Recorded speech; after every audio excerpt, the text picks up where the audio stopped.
I have a hat. Oh, I do have a hat. Hold on. I can come right back in a minute. I mean, it's not mandatory, but it is my dreams have applauded. never been really school related, but my college radio show related. I'm always oversleeping and not making it to my college radio time slot on time. So it's the show. And it's That's the same. That's the same dream, right? Right, Like it's right. an anxiety It's a stress thing. dream. Yeah. Like my schedule is too much, and it's like I still have the dream where the song is ending and I'm like 3 rooms away in the studio, and I know I'm not going to make it before. I won't make it back. No, I had it down. And I there'll could be put dead on a air, and song. everyone will laugh at you. I'd run down the hall, use the bathroom, come back. But then if I forgot my key card to get back in, I'd be locked out of the DJ booth. That was no good. Dead air, man. Dead air. So funny. Captain Jack asks, so is Dr. Kiki part of TWIS? Because he's got the big banner. Yeah. What makes you say that? Yes. I don't know where you figured that out, but yeah, you're right. Oh yeah, so I had some Mario's pizza last night. It was delicious. Oh, how'd that go? Oh, it was great. In fact, Mario's Pizza is like 100 yards behind me. It's kind of in the next, there's a parking lot between this building and Mario's, but it's right over there. Are you maybe going to have Mario's Pizza again today? Probably, but leftover. We have leftovers. I see. All right. That's breakfast for me. Cold pizza for breakfast. Cold. I'm not one to heat up the pizza the next day. Never. No, I hate eating If it's left over, I'm just eating it right out of the fridge. I used to heat it up every once in a while as an experiment, but it never went well. So yeah. Oh my god. Well, because if you microwave it gets rubbery, and if you heat it in the oven, sometimes that's nice, but that's like 30 minutes from when you actually want it. Apparently, someone was saying steamer or broiler. Broiler, probably. Yeah, broiler. Yeah. I have so many hats, you guys. You wear so many hats. I have. All right. I have a big hat here. I have a nice flowery hat. Oh, that's nice. This is a nice hat. That's a nice one. I have a nice Make Burning Man Great Again. Well, that's apropos considering that it just ended, right? Yeah, right. What did you go this year or no? I did not go this year. Yeah. All right. Well, you choose. They're all great.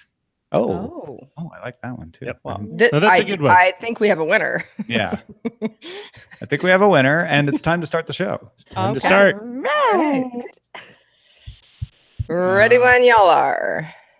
Here we go. You want to count me in, Roger, or should I do it? 3, 2.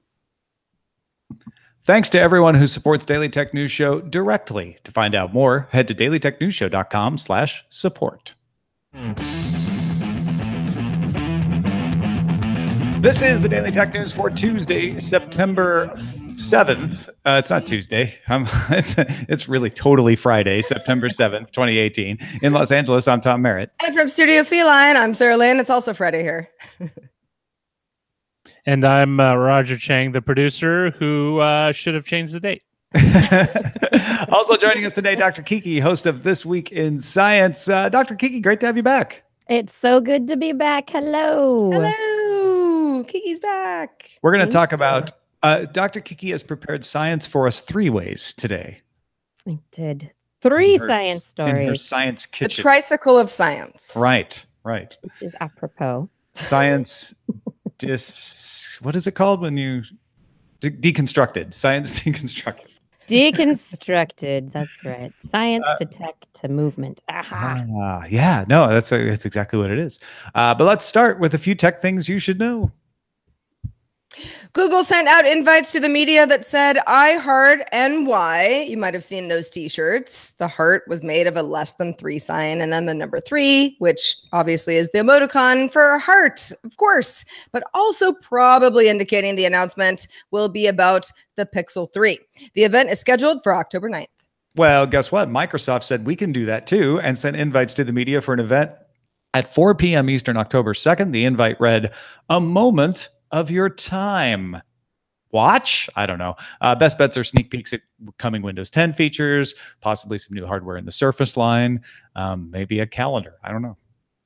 Chrome 69, new browser, won't show the www or M for a mobile website on websites in the address bar due to what Google says is trivial subdomains. You don't need them. However, critics say Well, two different sites now look even more similar sometimes, potentially exposing users to phishing attacks. Google told Wired that URLs failed to convey a site's identity, so the company wants an alternative that offers more convenience and greater security. And right before the show, ESPN sports business reporter Darren Rovell tweeted, just in, the Dodgers will announce today that on September 21st, they will distribute crypto tokens that will unlock one of 3 digital player bobbleheads that can be stored in a fan's Ethereum wallet. This is believed to be the first crypto-based giveaway in pro sports. Woohoo. Woohoo. Sarah's not going to cheer because it's the Dodgers story. I get that. Total respect for that. Let's talk a little bit more about Apple.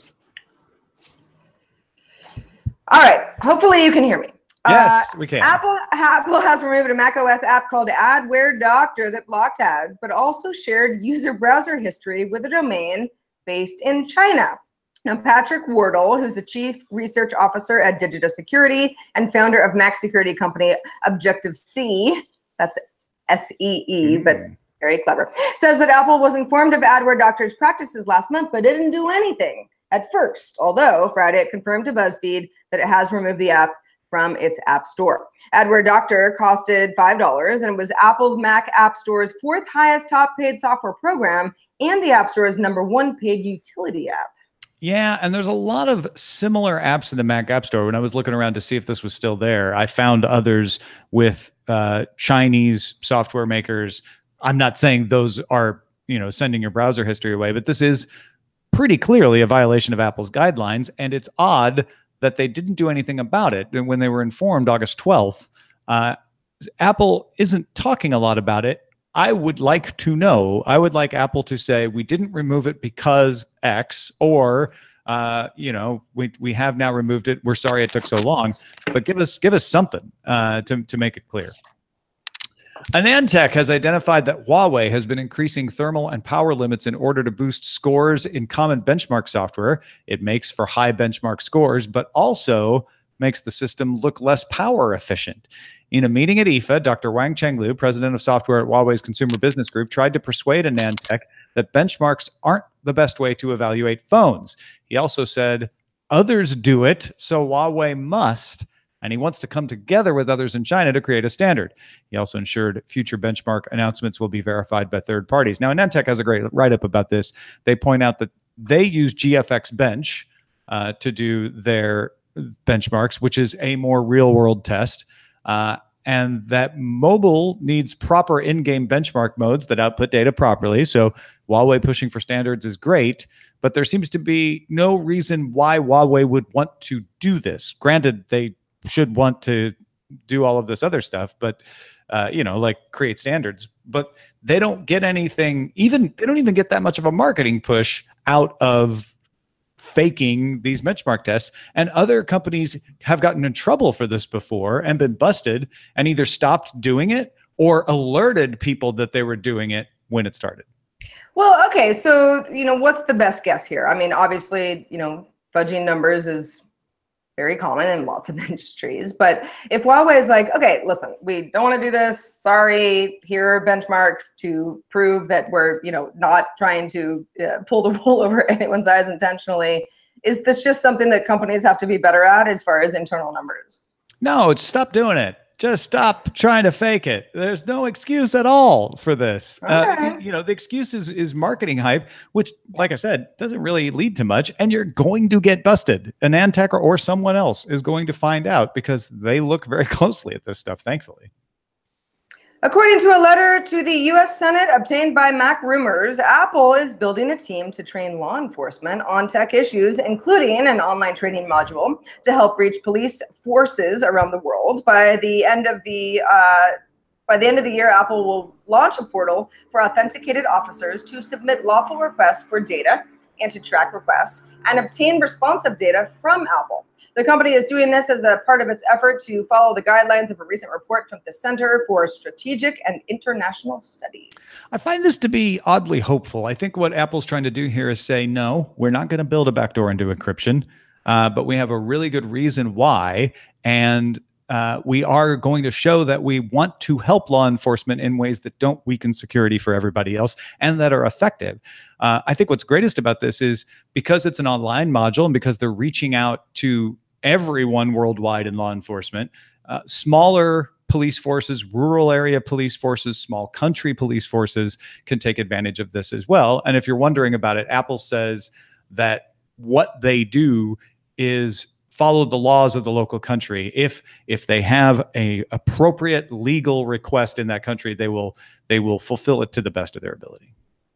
I will add, this is actually a sign of that some companies are trying to get ahead of any possible issues. Instead of being reactive, it's like, hey, why don't we just go out there and do this? And therefore, if something does happen, we can say, hey, we did our part. We need to either adjust the training session or we need to, do any kind of tweaking to our process. But it's not like, hey, we were just sitting on our fingers, something blew up, and then we reacted. It's more of a, hey, we're trying to be proactive partners.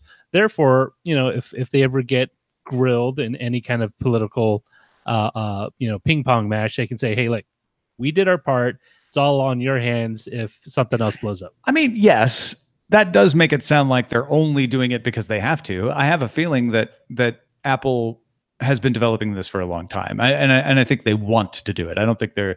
You could look, and I may be wrong. Maybe they're kicking and screaming and only doing it because they have to. But I feel like they are also trying to be good citizens here, not just trying to cover their ass later. I don't think that's always true of Apple. I think it might be true in this case. Kiki, I know this doesn't touch on science directly, but it is about the protection of data. Absolutely. And I think it's good that Apple is putting it out there that they are trying to put their customers first, as opposed to putting these requests for back doors into everybody's data.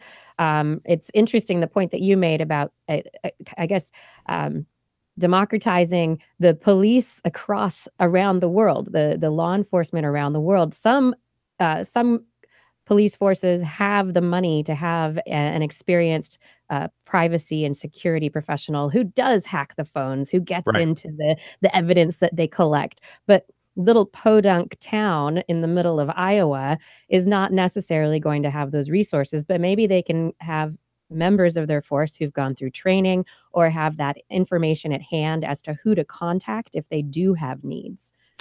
Yeah, by the way, I lied at the beginning of this show. I am not in Los Angeles. I'm in Greenville, Illinois today. I kind of let that one slide because I was like, I don't know, maybe he's being clandestine or something. It's Tuesday. Thinking about Tuesday. Like I got Ron Burgundy, but it's a small town.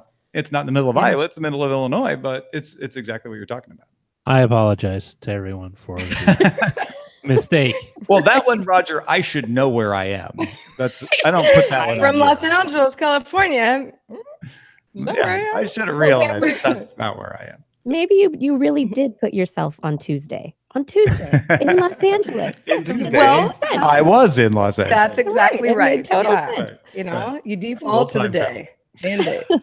Speaking of California, Berkeley, California-based Rigetti is launching an integrated computing system that it says is the first quantum cloud services architecture. It has about 12 customers using the system for free right now. Rigetti was founded and is run by a physicist named Chad Rigetti, not by relief pitcher Dave Rigetti.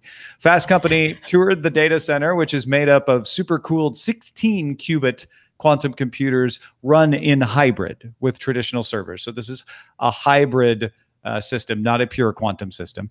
Quantum advantage is what everybody's after. That's the idea. It's a milestone where the limited and error-prone quantum systems become good enough to boost the performance of traditional computers in these hybrid systems. And Rigetti thinks that quantum advantage could be achieved by his systems between 6 and 36 months from now, sometime after his systems reach 128 qubits, which he expects to happen by the end of the year. Rigetti started letting developers access systems online using a dev kit called Forest in December, and he wants clients, he works very closely, he doesn't let just anyone use it, but he wants clients to use it for free in the hopes that they will create that application that will achieve quantum advantage, and he's going to award whoever achieves quantum advantage first $1 million. I think stuff like this is awesome because this is driving the technology forward and also the use of the technology. So kind of that that competition aspect to it is one aspect that's being used a lot in science and data sciences right now.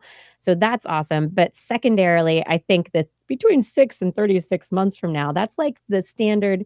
We're going to have this drug in 5 to 10 years. We're going to cure cancer in 5 to 10 years. We're going to have quantum computing in 6 to 36 months. So good luck with that.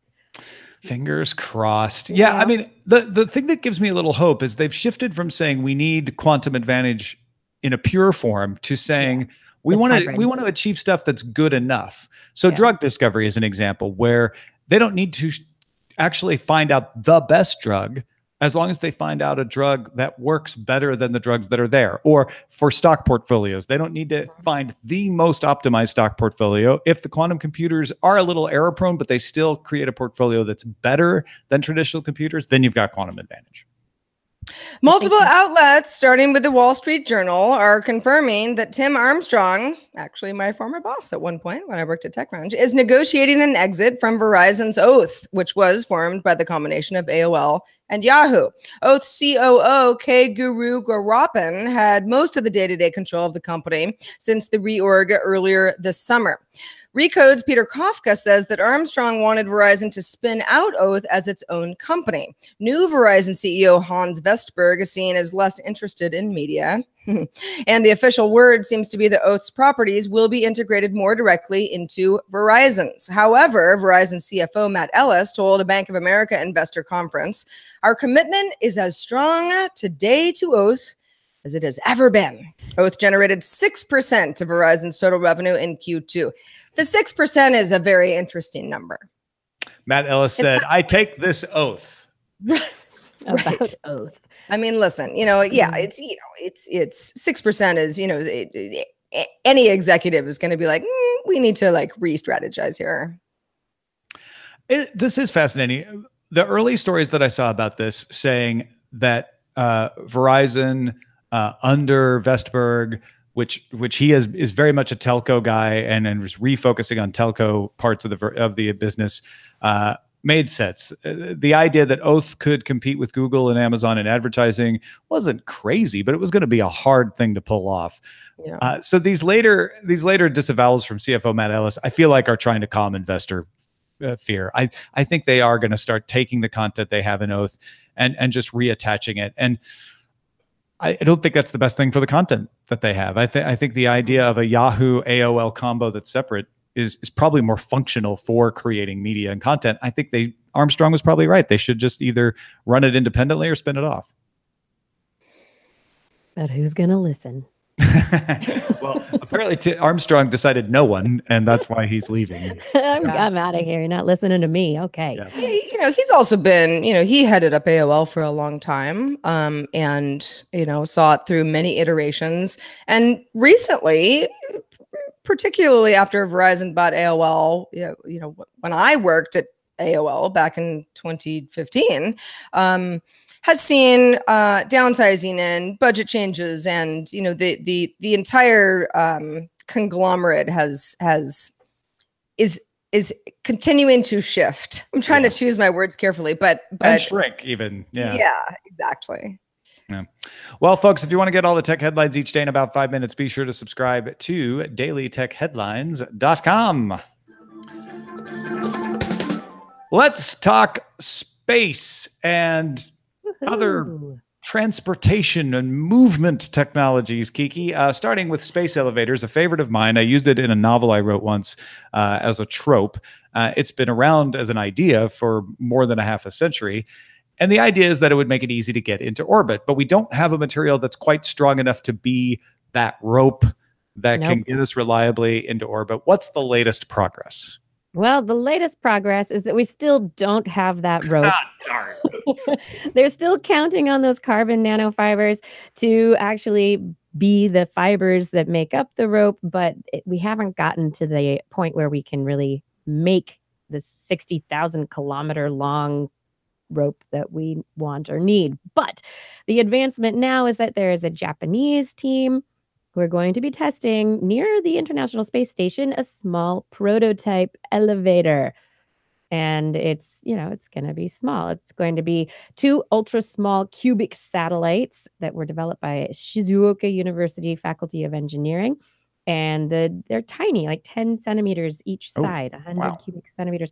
And about 10-meter long steel cable is going to connect the satellites. So they're going to have a steel cable, not the carbon nanotubes of our dreams, but it's a prototype. It is going to be a proof of concept to see whether or not you can have these, maybe not an elevator from Earth at this point in time, but could we have an elevator in space for transporting materials between different satellite or spacecraft objects? Interesting. Yeah. So if ants need to get from one object in space to another, they could take this elevator. Well, and also, what do we call an elevator in space, right? Because the whole idea of an elevator is based on it's gonna be a space train. Right. Get on the space train. It's like it doesn't have anything to do with not up, just up whatever direction it is. That way. Right. Yes. Right. I like this idea though of saying, you know what, until we figure out what that material is to do the full on, ground to space elevator, let's try to figure out if that technology is good for something else with the materials that we have today. So I'll be curious to see if this proves to be useful. I think everybody is, because we've been dreaming about the space elevator, like you said, for about 50 years with really no movement on it in any direction. And this is the first tiny step. Yeah. It's more of a space monorail though, isn't it? It is like a space monorail. Yeah. It's going to be, you say it's an elevator car, but yeah, maybe it's more like a monorail car along that. Yes. Now, we previously mentioned on DTNS a plan to send small probes to Alpha Centauri in our lifetime, propelled by light sails. And we talked about at the time that one of the problems is we don't have all the materials. We haven't perfected light sails. They need to be highly reflective. They need to stay cool. They need to not get shredded by any debris they encounter. Right. But something called nanophotonic light sails may present at least part of the answer. They may indeed. And so researchers have been trying to create a light sail that would, in what they would hope, reflect a majority of the radiation from the sun or from the laser beam that would be used to take these craft to Alpha Centauri. And the idea is that you think it's the light particles just pushing and in putting their force onto the sail, but really it is the reflection of those particles from the sail itself. And so you need a nearly perfect reflector.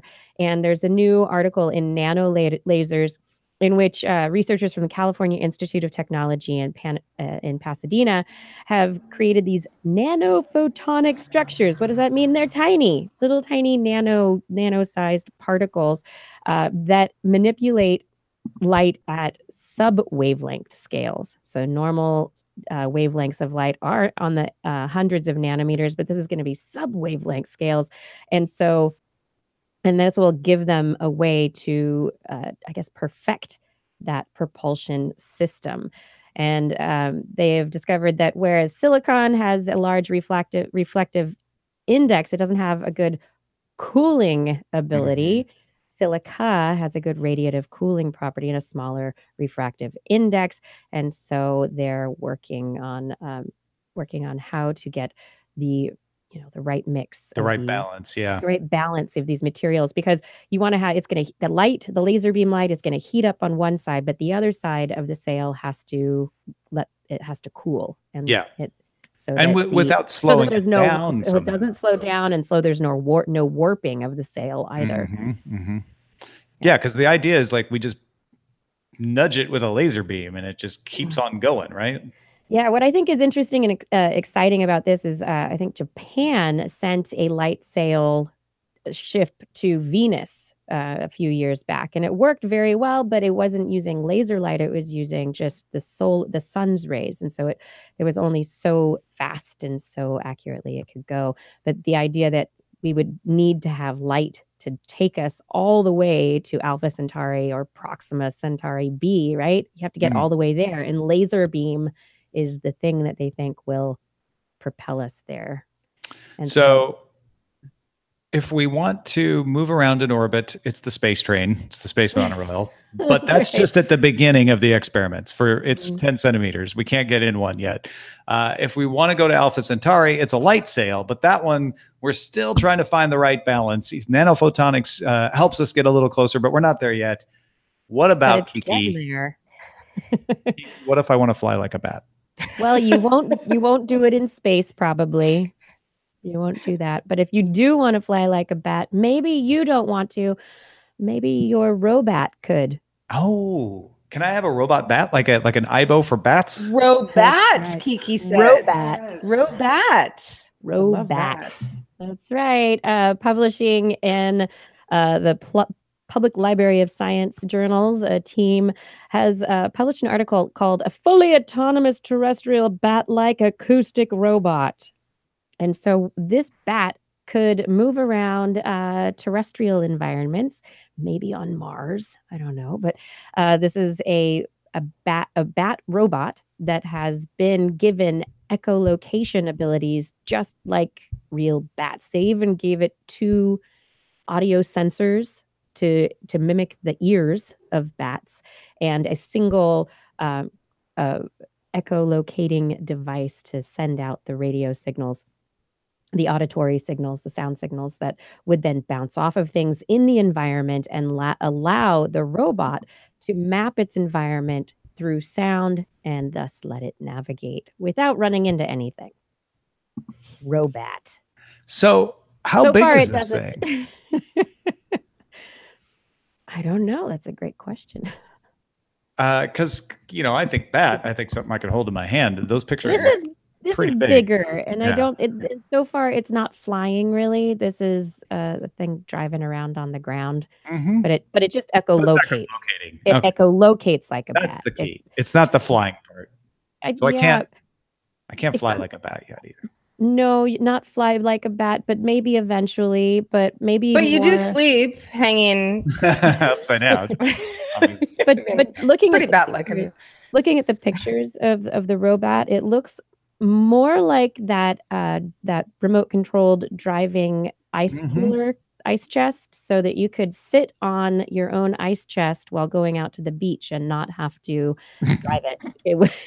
I'm sure the developers of this, the researchers working on this are like, yes, that was the key. That was it. That was what we were after. Beer train to the beach. No, it's not about mimicking the actual echolocation of one of the most sophisticated animal sensory organs in the history of animals. No, it was driving our ice truck to the beach. What's cool about it is that you could use it in an environment. Ideally, you'd still need some sort of atmosphere in order for the sound waves to propagate. But even on a rarefied, atmosphere planet like Mars, you get big enough, speakers essentially to blast out sound. You wouldn't be limited by wavelengths of, electromagnetic wavelengths that you would need like a robotic eye to see. You could operate in the dark. You could be on the opposite side of where the sun is, which would be awesome because then you could essentially have a 20, I guess on Mars it wouldn't be 24 hours, but a 24-hour, all day Martian day robot working for the taxpayers that paid for it. Exactly. Well, folks, if you want these kinds of stories and more, including animals, actual animals, not real robotic animals, ice chests, you got to check out twist.org, twis.org. We'll tell you more about it a little later as well. Thanks, everybody who participates in our subreddit. There are science stories. Sometimes they involve space. Sometimes they involve bats. If we're lucky, they involve both. But you can submit any story you'd like us to consider and vote on others at dailytechnewsshow.reddit.com. Of course, we're on Facebook as well, facebook.com/group/dailytechnewsshow.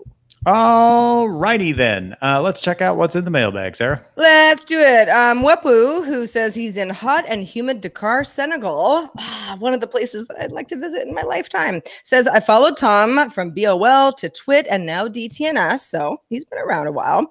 And he always brings great insight to the topics discussed. I agree. Tom is great. Well, except for the couple of times when Tom mentioned that he thinks Samsung might be going the way that old Nokia did. I didn't say it will. I just said it looks scarily familiar. He said, yes. You said maybe it will. And he said, There was a smiley face at the end of that. So, you know, we're all still friends. Wepu says, I'm not American, so excuse my ignorance on this matter. But aren't Google and Facebook and Twitter private companies that don't have to ensure free speech? Let's say, for argument's sake, that these companies all say, we've decided to not show any conservative views on our platform. Can the government do anything? Now, I mean, he doesn't mean that they're not publicly traded companies, because of course all three are. What he means is you're a for-profit company and you can kind of make your own rules. Yeah, and this is a great question because I think a lot of people lose sight of this part of the argument. None of these companies are saying they are a free speech platform in the sense that they are guaranteed by the First Amendment in the United States. They're saying we want to be an area where people are free to speak. Right. Within certain limits. And even government-insured free speech has limits. So yes, the private companies can decide where to set those limits however they want. It's not against the law. What I think confuses the issue, probably from Wepu, is the government holding a hearing about, hey, you say you're allowing everyone, but you're suppressing this. And no, the government can't come down under an existing constitutional amendment and say you have to allow this kind of speech. But what they can say is if you are going to have an effect on an election, you have to provide equal opportunity of voices, or more likely, they can just try to make these companies look bad and put public pressure on them. And that's really probably the biggest lever that is trying to be moved by these Senate hearings regarding the free speech type issues around the social networks. It's a great question.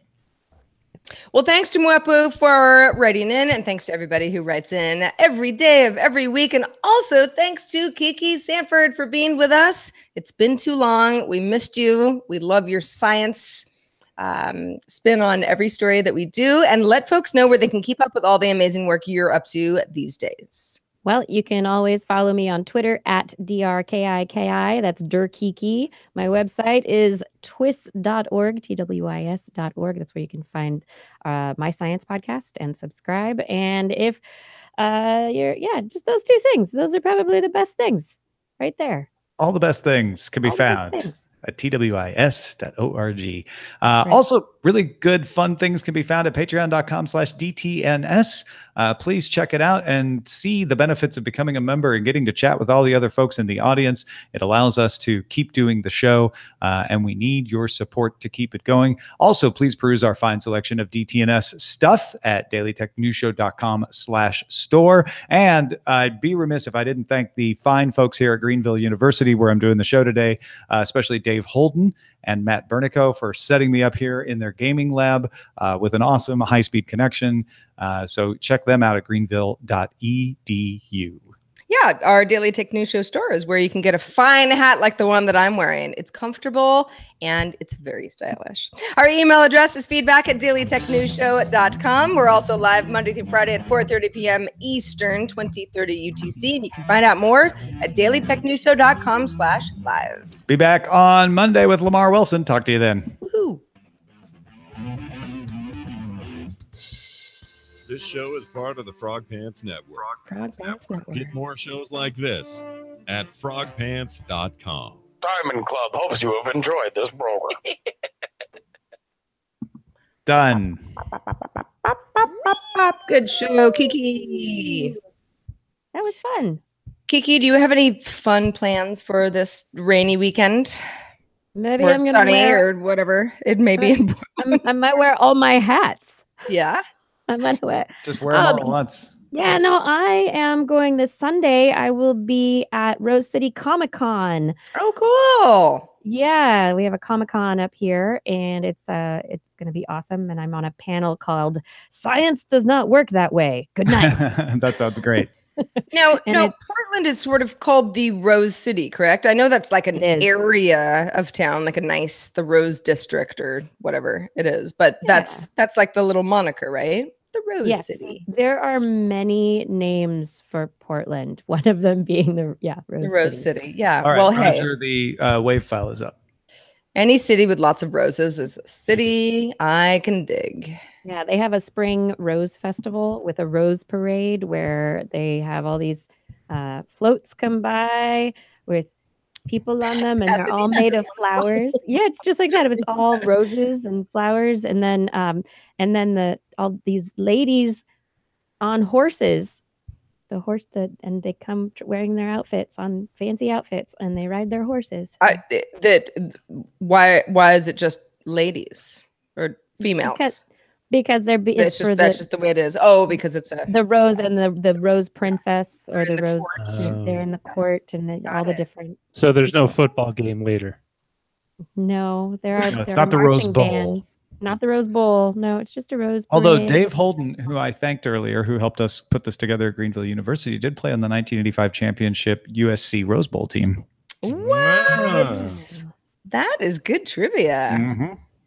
You know, there's an Elliott Smith song called Rose Parade.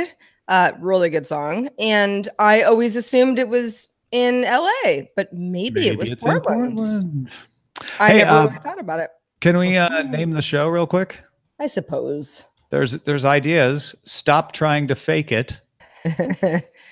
Space elevators, will they take off? Took the words right out of my mouth. That one's good. I like that one. I'm taking that one. I don't care what you want. Yeah, it's Friday. I like three-way science. We need stronger rope. I take this oath. Should it be a semicolon or a colon? Space elevators, comma. Will they take off? Yeah. Not semicolon. No semicolon. I mean, yeah, I don't think it's wrong to use the semicolon, but it's always just safer. Right. It's just, yeah. Nobody gets hurt. Yeah. There's a lot of titles today. You guys were awesome. Move. Nobody get hurt. It's not Tuesday, and Tom's not in LA. Where am I? Where am I? Space Train. I like Space Train. That's right. That's a good one too. Woo! Train to the stars. Space train. Did anybody used to watch The Great Space Coaster? Yes. Yes. Right before I went to school. I was going to bring that up during the show, and I was like, "No, this is a good post-show thing." Oh my God! Now I have this song in my head. Coaster. Yeah, it was a good song. Boy. Great Space Coaster will explore. Will explode. Tom, please. Family friendly. Well, it was funny. I watched the Mr. Rogers documentary on the plane the other day. Oh, and I heard it was so good. And they used Great Space Coaster as an example clip of when they were talking about Mr. Rogers. Fred Rogers did not like the tone of all of the children's programming of the day. And they're like showing all of my favorite shows, right? Like, favorites. Yeah.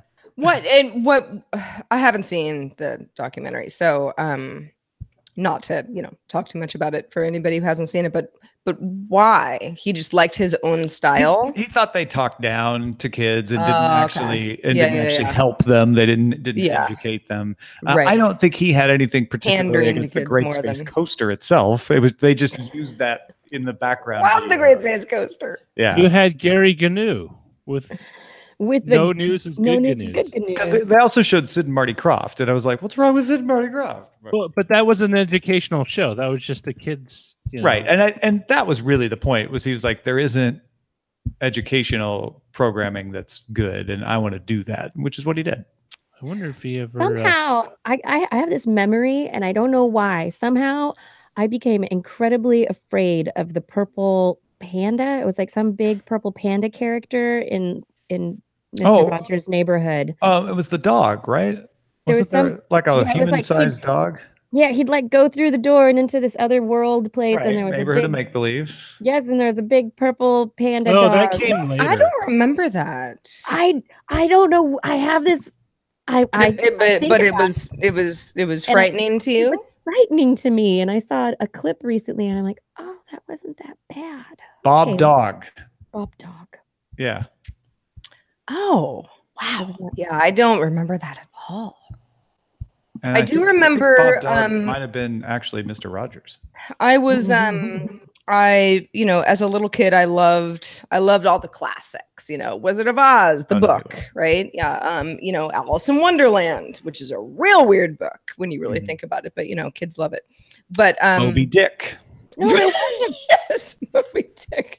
Oh my gosh. Pride and Prejudice. You guys, no, I just found it. There's a Work of Plato. video. Yeah. Mr. McFeely's purple panda scares the bejesus out of Oh. kids.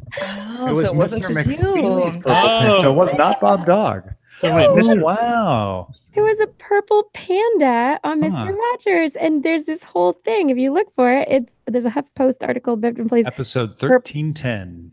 Purple panda scares kids. Children cry at the sight of the neighborhood character. Oh, wait a second. It's a person in a panda suit. Well, Yeah. that is scary. Yeah, it's too big. That's something else entirely. I think. Yeah, I no, think that's there not should- like a.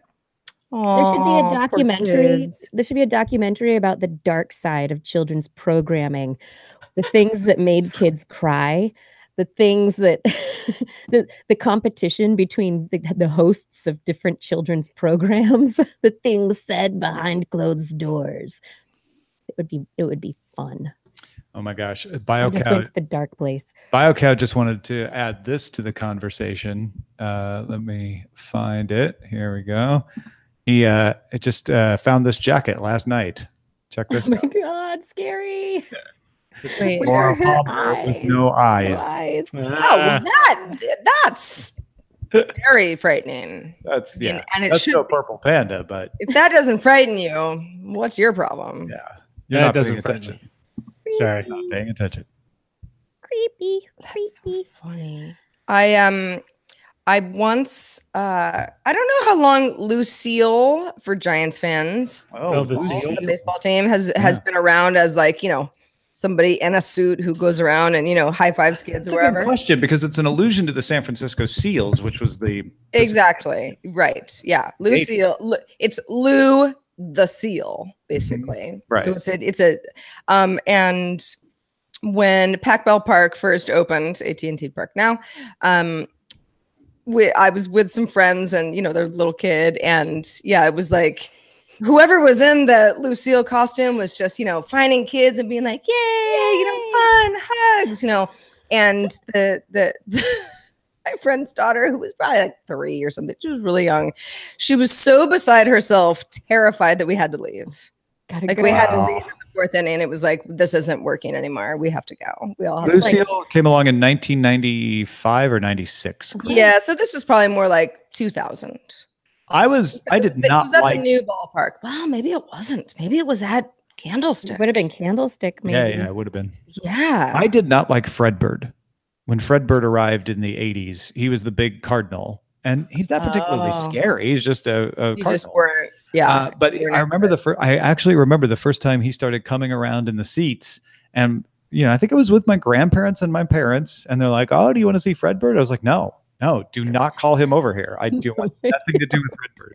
I wasn't scared. I was more like, it's embarrassing, and I don't want to be seen with Fredbird. Oh, it wasn't like the clown at the children's party moment. It was in a way, because I also felt the same way about clowns, which was like not scared of them, just really embarrassed for them that they're doing that. And I don't never wanna be a liked part of it. clowns, but it's not like I hated them. I just didn't see what the amusement was. Yeah. Like, I get it. You're a dude in paint and you wear oversized clothing. It's It depends funny. on the kind of clown. I have a friend who's a clown. She's on stilts. Mhm. And she's a clown, but she's like the sexiest, most amazing clown. Like, she's a clown you want to hang out You with. had me at She's you a wanna- clown you want to have a beer with. Yeah. Had You're me like- at sexy clown. Right? She's a sexy That clown, makes and you're sense. like, I like clowns now. So that's what the red nose is for. What? I've also known some clowns in my time, literally, like people who perform as clowns, Sure, and they're yeah. all really cool and interesting people. Amazing people. Yeah. I know They a are. woman who is I don't think she's doing it anymore. But when I met her, she was a professional clown. And this was in San Francisco. And she was like, yeah, I mean, being a clown is like, it's like a real job. And like, there's like clown stores where you get your stuff. Clown it's- school. Clown school, Mhm. there's a clown community. It's, it's all very Clown above guild. board. And I was like, wow, there's so much more to this. There's a clown credit union, probably. I don't know if there is. Might. There might be. I wouldn't be that I surprised. would not be shocked. No. Yeah. Oh, I was my like, that's kind of cool. Yeah. There's actually there's a Uptown, downtown, or Uptown, Clown Town? downtown clowns. Clown Town. That's where we're going. An uptown clown. We've been living in Your Question- white makeup world. I need to go pick up my son from school. Oh yes, thank you, I gotta Kiki. go. Thank you so much. Thank you so much for this. I hope that I get It was to come great. back again. Yes, please do. Anytime. So good to have you, Geek. And if y'all come to Portland, let me know. Yeah. Yeah. We still need to figure out We still our need to do a thing. our collaborative thing. Yeah, for sure.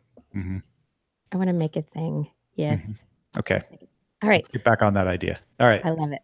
Bye. Take Bye. care, Happy everyone. Friday. Thank you. Happy Friday and happy new papahood, Roger. Thank you. You're welcome. You I'm look very, like are you tired? Gotta be tired. yeah. I'm getting like Yeah. 9 hours of Now sleep that you most. mention it, I am. You know, I was kind of cruising there. Then you mentioned like, oh yeah, okay. Yeah, sorry to remind you of that tiredness. Yes. Okay. Bye. Bye. Bye. Bye, video people. Thanks for watching. Audio people, stick around. There's more to come. More to come.